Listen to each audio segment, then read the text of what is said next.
Well, hello and welcome to episode 23 of Hull Seahawks Behind the Curtain.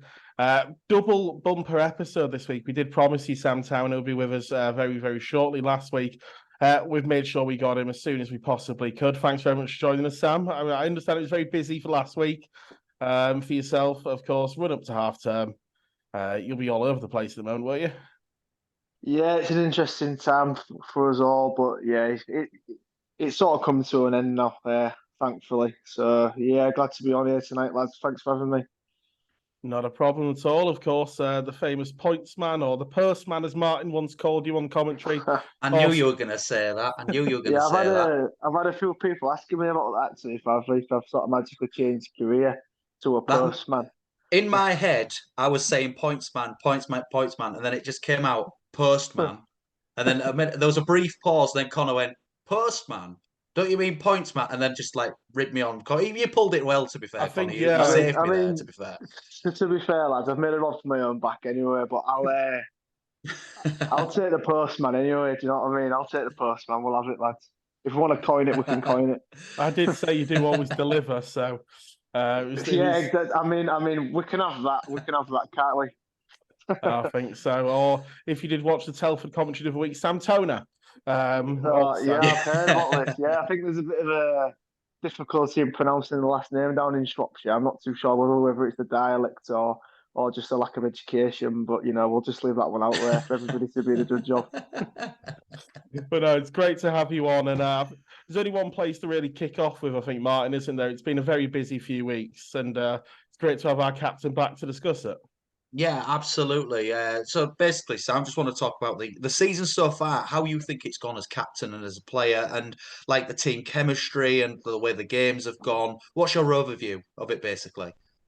Obviously, I don't really have time to listen to too many of these. Been quite busy, but I think one thing what we often speak about is that as a team we don't really feel as though we've put together a full 60 minutes yet, which obviously is a frustration for us. We feel like we're maybe a little bit better than what we've shown, and obviously we put that sort of pressure on ourselves to perform night in, night out.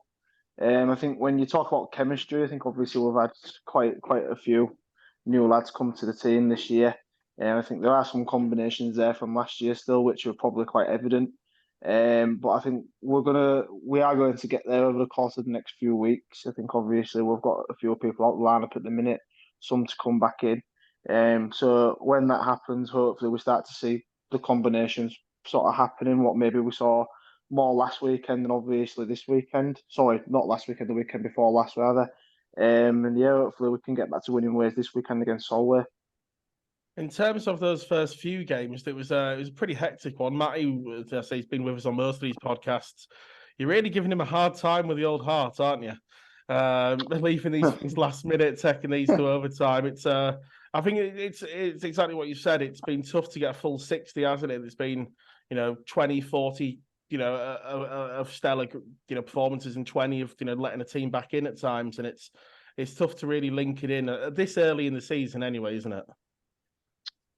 Yeah, I think you could maybe there's an argument to say that I don't know if this is the right term, but not necessarily struggling for consistency in terms of results, but maybe struggling for consistency throughout that 60 minutes. And I think the frustrating thing for myself and maybe for us as like a team is that we have had those sort of lapses, and whether it's a lapse in discipline or a lapse in concentration. It's just one of those things where as a group we need to come together and obviously look at it and think how are we going to improve it. And then, like I said, hopefully this weekend we can get back to winning ways with that 4-point weekend. Yeah, it's a really good opportunity to do so, of course. We'll talk a little bit more about those Solway games in depth a little bit later in the episode. But one thing I did want to ask, so I know Matty's talked about it a little bit, how it affects your schedules, a little bit, with the on-ice time, but as a player, Matty said at the weekend, actually, that it's difficult sometimes when you've got only the one game you sometimes want that back-to-back on a Saturday or a Sunday to sort of really get, the legs going early on a Saturday, and that can take you through the weekend. Is it? So I think we're the only team who's had the two single game weekends at the moment. It's why we have two games in hand in a lot of sides. Does that maybe come into the consistency side of things that we've had these quite large gaps between games at times and midweek games as well? I mean, listen. I think I'll start off from a personal perspective. I think for me, I prefer playing the Saturday Sunday. I think obviously the way that our sort of training set up, we train Thursday, we train Friday, you're ready to go on the Saturday.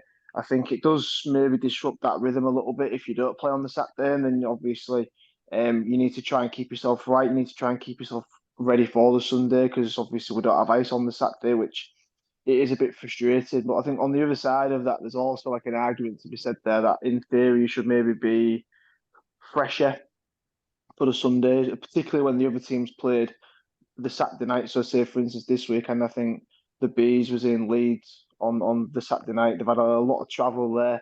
They'll have been late back on the Saturday night. So in theory, we should be fresh, ready to go. Should have been able to jump all over them. Obviously, that wasn't the case. But yeah, I think for me personally, you do feel a little bit better when you get into that rhythm of the Thursday, Friday, Saturday, Sunday, and then obviously you've got the first half of the week to sort of recover after the weekend. Of course. In terms of, you've mentioned one of those games there, the last couple of games have been a little bit, they've been tough at times. It's once again, just not putting together the full 60 because Telford, of course, we dominated for the first 40. Then at the Bees, we sort of, Matty was saying that he was quite happy with a lot of parts of the performance. It was just 5 minutes here, 5 minutes there, and it allowed the Bees not necessarily to take control, but to have that scoreboard lead and create scoreboard pressure, even if Matty thinks we were still playing the better hockey. From a playing perspective, what is it about the last couple of games that's just maybe not been quite, I don't want to say at the level of the last few weeks, but obviously, we've brought him the 1 point in the last two. We just want to get back to those winning ways. You've said it's a great opportunity this weekend, but reflecting on those last couple of performances, what's your view on it? I think Matt is right in the way that a lot of our play is very good, and I think it is of a high standard. I don't think anyone can call that into question. I think I sort of mentioned it a bit earlier on when I was talking about maybe lapses in concentration, lapses in discipline. I think quite often we'll be winning games, or we'll be in the ascendancy, I guess you could say, and we may take a penalty, or there may be an event within the game which we create, like a turnover or something like that, which then hands the momentum back to the other team. And I think that's something which we need to move away from, something which we spoke about at length actually as a group. And obviously we are looking to improve there. I think when you're looking back over the last two performances, I think when you're going in 5-2 up in Telford, it's a tough place to go. And for us to come out of that game with 1 point rather than two, I think if you speak to anybody on sort of our side of it, everyone was pretty upset with that, as I'm sure you can imagine. And that's to put it mildly. I think it was disappointing that happened. Obviously, we addressed it. We went to Slough on Sunday night, and I think we went one goal down. We managed to obviously dig ourselves out of a hole at the start of the second when I think we ended up 3-0 down after a 5-minute kill. And then yeah, things again moved away from us, and I don't really know how much I can or can't say in regards to the officiating in the league currently, and like I said, I don't listen to too many of these, so I don't know whether it's really been sort of spoken about through Matty, but I feel like as like a team we need to be a bit sort of smarter. We need to learn from what's happened over the last maybe two games, and we need to look to move away from maybe the blame game type thing, but also we need to learn what's been called, what's not been called, and then hopefully fingers crossed as we move into this week and the coming weeks, we stay out of the box a bit more because I think it's no secret at the minute that is sort of killing us. Whether it's we're getting back into games and then we take a penalty, hand the momentum back to the other team, or we're taking a penalty at a key time, and that gives the other team the opportunity to score. It's just something which again we need to look at and we need to work on as a group. Speaking of the league in general, then, what do you make of the actual quality of the league and the teams and the new players and new additions and things? Is it any different? I think obviously this year we've got the extra import, which for me was a good move. I think it brings the standard of the league up. I think when you look at it from where we was last year, it's not too dissimilar really. I feel as though the league's really open this year. I feel as though when you look at the league table now, obviously Leeds have had a good start. MK also, but I think anyone on any given night can obviously beat anyone. You've mentioned there we've got the two games in hand, which we're going to have to obviously work hard to win, so that they count for us. But the league's really open. It's a good standard. I think anyone watching it would probably say that that is the case. And like I said, if you're not on your game, the other team they can beat you. There's no easy games at this level. No, certainly have to agree. And I say it was made for some thrilling contests so far this season, both home and away. In terms of home games, of course, it's been getting pretty lively in the Hull Ice Arena. We always seem to put on a bit of an exciting show, whether we get the win or not down there. Even with the Telford shootout loss, it was still thrilling, game to watch. Up on the gantry, we obviously would have loved the result to go our way in the end, but it was such a thrilling game to call. The crowds are really involved. The crowd seems to be getting bigger and bigger each week, doesn't it? The club's sort of obviously on the ice and off the ice, moving in the right direction. Yeah, I think so. I think that's a testament to the product, what in particular Matty and Joe sort of creating or they have created over the last year. I think, they often spoke last year about how it's not going to be like an overnight success and, Rome wasn't built in one day sort of thing. But I think, the off ice side of it is in good hands there. I think Joe knows sport. He's been around it for a long time. He knows what he wants it to be. He's very sort of honest about that to us lot anyway about what he wants it to be. And then obviously when you couple that with the on ice product, which at the minute we're sort of trying to create, I think it's going to create a long term success because people are going to want to come back and watch that sort of high pressure style of hockey, high offense style of hockey, which we're currently trying to play. No, certainly, sir. And of course, with everything that is going on in the league, it's every team's raised their game. We've seen some great contests in terms of the group itself. Then, so we spoke a little bit very early on. I think it might have been episode 4, Sam. The team was still coming together at that point, but now we've had 8 games under our belt, 12 if you include the preseason. How do you think the group's now coming together? We mentioned a little bit about chemistry early on, but you guys been icing together a while now. I know there's still things to be worked on. Lines always change, whether that's Matty's decision or enforced changes, such as like missing Bobby and Lee at the weekend. But how is everything in terms of the group? Do you feel it certainly seems like it's no doubt a stronger lineup than we had last year in terms of I think quality and depth. It's something the fans are really excited about, obviously so far and going forward. Yeah, so I think when you look back to last year, obviously, a lot of lads was logging quite a lot of minutes. So obviously, we addressed that with regards to the signings we made it in the summer. People like Bobby coming in, Chamberlain and Young, Lee Bonner coming back to us. We've got more depth going forward on the back end. We've got Danskin, we've got Brock, those guys have come in and they're doing like a really good job. So for me, like you've already said, guys, it's just about us getting to know what sort of works. And as you've already said, the lines have changed a little bit throughout the first sort of 4 or 5 weeks of the season, which is only natural because you need to find what sort of works best. I think we're still in the middle of that process, really, getting those combinations right. I think there's probably a couple of us who would probably want a little bit more from themselves. Obviously, it is still really early days within the season. It is a long season. We're only in sort of the end of October. We've been going for like a month. 8 out of 54, I think. Yeah, I don't think anyone can look around at this stage and be worrying or sort of panicking And I think that's something which, again, you look at the results and yeah, we lost on Sunday, we lost on the Sunday previously, but it is a long season. You don't want to get too high too early. You don't want to get too low either. It's just about us just sort of being in that learning process. And like I said, this weekend, I'm pretty confident that we'll get back to winning ways. Speaking about your role in general, then on and off the ice, has it changed much this season?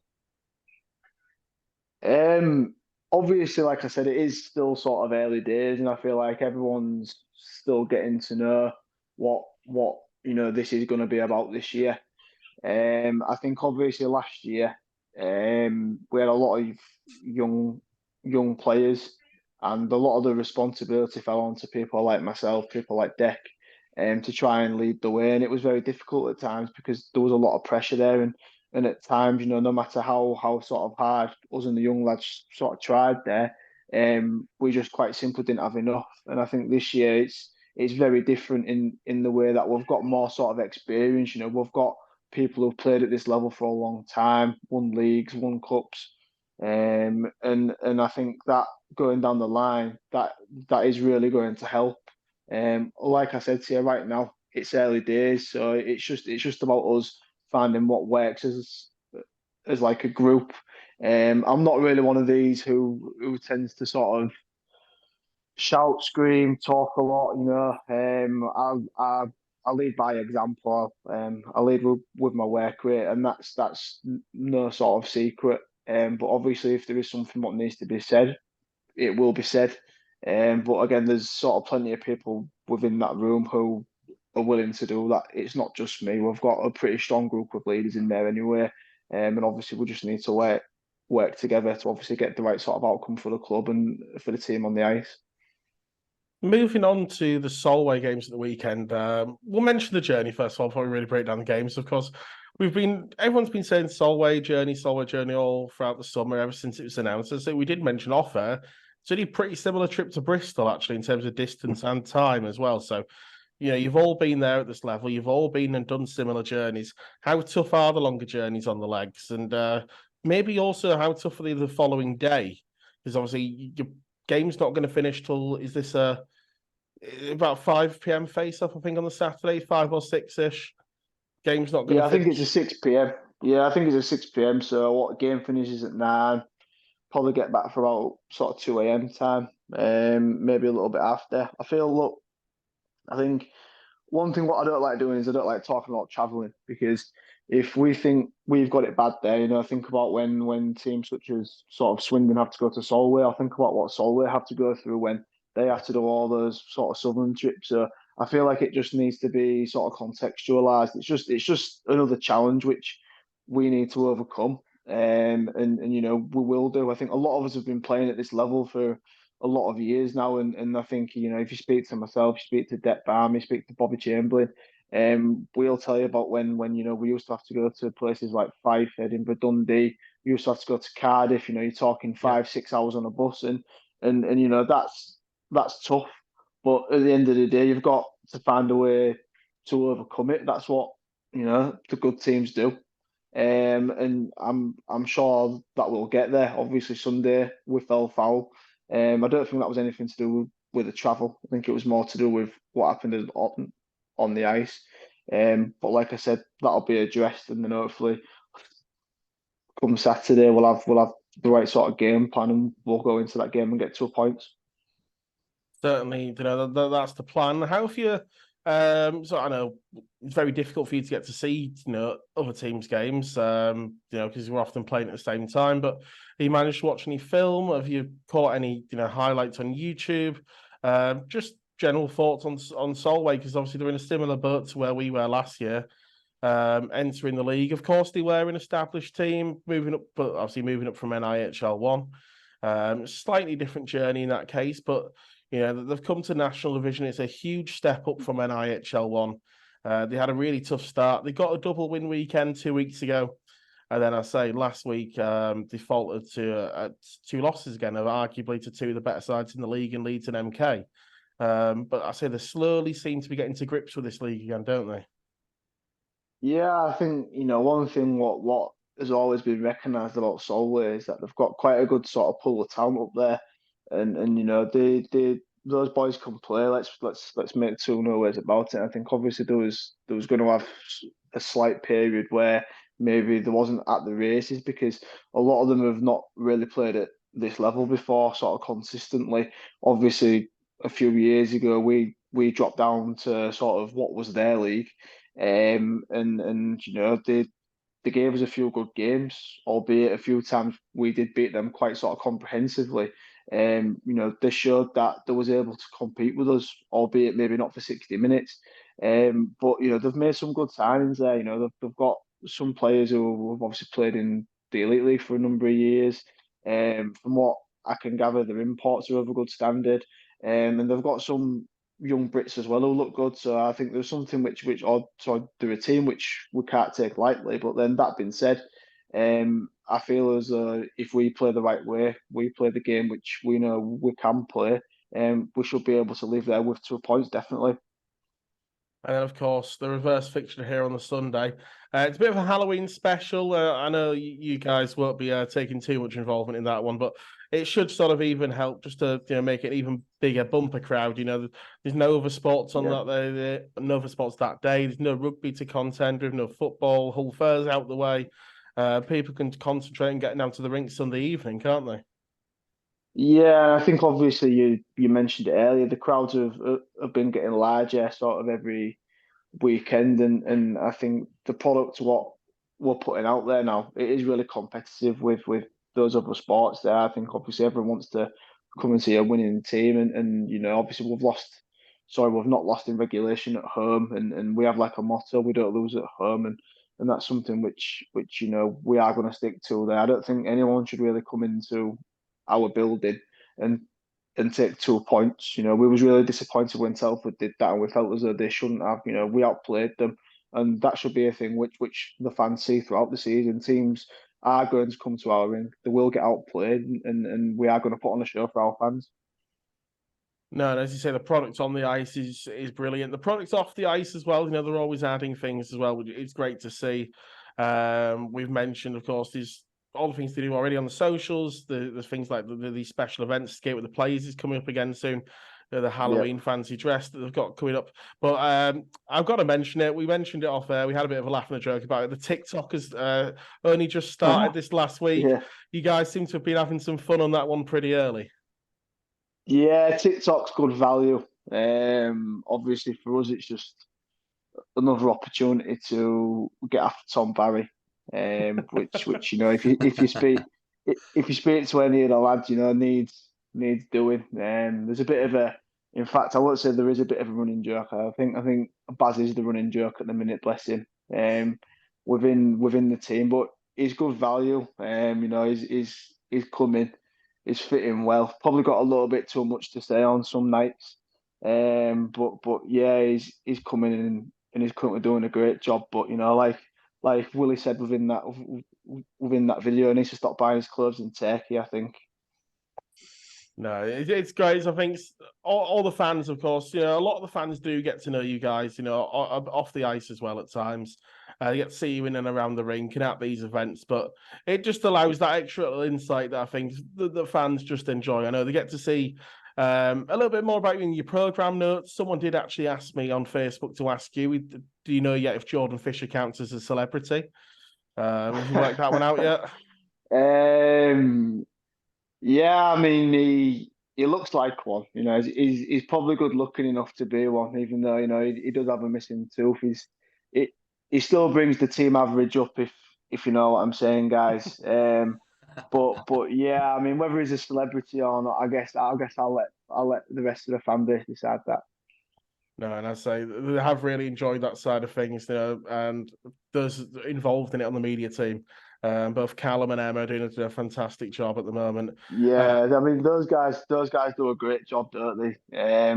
Raising the profile of the club, and I think social media is such an important thing to get right nowadays, isn't it? You know, it's where you can get to the most people, and it doesn't necessarily cost anything. So to get that right, I think is huge, and I think you know the crowds have sort of shown that that is an area which the club is getting right. So long may that continue.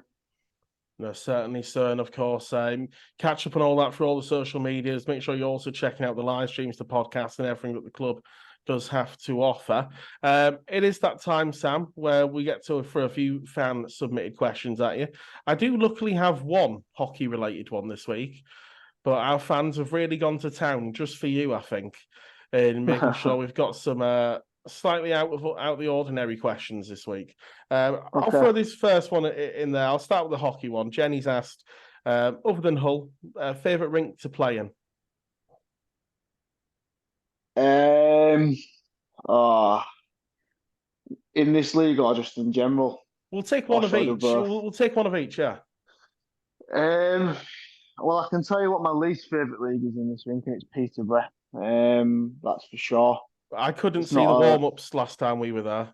It was all. I mean, I wish I couldn't see the warm-up. It's just that bad. To be honest with you, I don't think I was there for warm-up last time we played there. I think I just come from work, so I think I was get changed and straight on for the start game for me. I think my favourite rink to play in this particular league probably has to be Milton Keynes. I think they always have a really good atmosphere there. I think, you know, the ice is nice. The arena is just sort of like a nice place to be. So I think that's probably my favourite arena apart from Hull. I think favourite arena in general, what I've ever played in, is probably the arena in Sheffield. Has to be. What an atmosphere! What a place! It was just great to be a part of that. When they really pack it out with 10K, it's pretty special, isn't it? Even if you're not a Steelers fan, it's great to watch. Absolutely, yeah. And I think you know, if you're a player there, it's always worthwhile going in for that 50-50, I tell you. But we'll move on to some of our more interesting questions. So someone's asked, can you make? So this one, I'll say this one's from Jamie first of all. And Ed from Viva Lavello is particularly impressed with this one. Ed, of course, sponsoring half the Seahawks now. Can you make half a sandwich, or is it just a smaller sandwich? Matty was blown away by this one last night, actually. Can you make half a sandwich, or is it just a smaller sandwich? Yeah. So for me, I think first of all, Ed needs to define what a sandwich actually is and what constitutes a full sandwich. So I'm going to throw that one back to Ed there, actually. And he needs to tell me in his mind what constitutes a full sandwich, and then we can talk about the half a sandwich. So Ed and Jamie, who asked the original question, I'll check the Facebook comments. Sam wants your answer on that one. Rob has asked. Rob also actually sent in some fantastic comments about the podcast. We do appreciate you listening, Rob. Is it possible to stand on stairs backwards? Stand on stairs backwards. Right. Probably not. No, because actually, these are mind-boggling questions. That's a tough one. So, is it possible to stand on stairs backwards? So, if you're facing down the stairs and you're walking backward up the stairs, therefore you're facing backwards. Does that make sense? I love the logic there. I need some diagrams. Does that make sense? So therefore, the standing backwards on the stairs would be dependent on the direction of travel. I'm glad we got a teacher on to explain that one. Thank you very much for the question. Ed, would you rather have a hook for a hand or a peg for a leg? And a secondary question did come out: can you get skates for pegs? Right. Okay. So I would take the hook for the hand, and reason being is because obviously you've got one dominant hand, so I'd sacrifice the left straight away.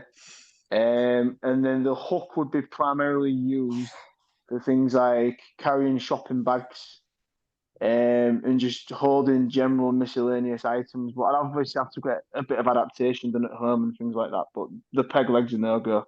Definitely not. Need the odd legs. But no, thank you for those questions, Hull Seahawks fans. You've given us a bit of enjoyment here at the end of the podcast. You really outdo yourselves with those ones, don't you guys? Holy moly.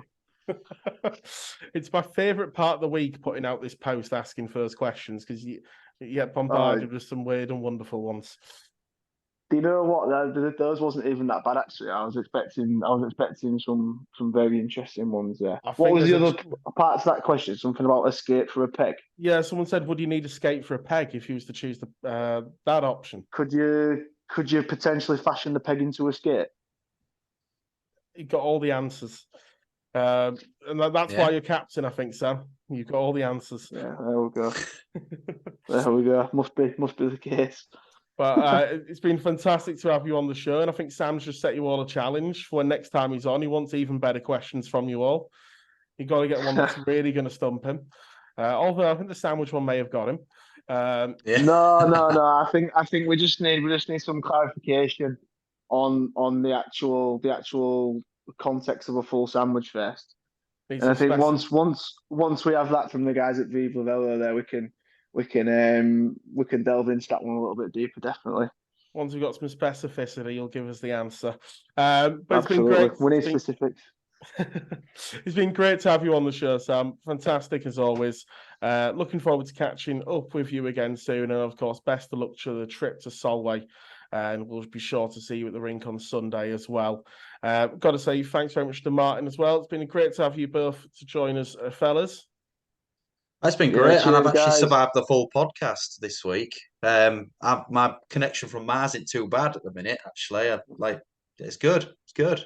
I don't know if you had caught it, Sam. Martin's connection had brought down around 3 of these podcasts in the last month. Oh, really? Yeah. What are you on Capcom? No, I'm on a dongle from EE. You know, that explains it then. It does, mate. You know, but I think it's live stream. Well, yeah, I do, don't I? But you know, it's what it is. But the fans actually wanted to set me up a Just Giving page. That never took off. So that's what they should be thinking about instead of these questions. The less we talk about Just Giving pages at the minute, I think the better. I'm not even going to go down. I'm not even going to say anything on that. Yeah, no, I'm just going to leave that one where it is. I mean, I know someone who had a really successful Just Giving page, so if you want any advice on that, maybe you could ask him, but I'm just going to leave that one there and you can do with that one what you want. Well, thanks very much for joining us, Sam. Cheers, guys. Thank you. I'll see you all later. Ta, lads. Thank you very much. And of course, if you are going to be making sure you tune in to the future episodes of Hull Seahawks Behind the Curtain, make sure you like, follow, share, and subscribe on Spotify, Apple Podcasts, and YouTube. And make sure you tune in next week. It's Behind the Curtain.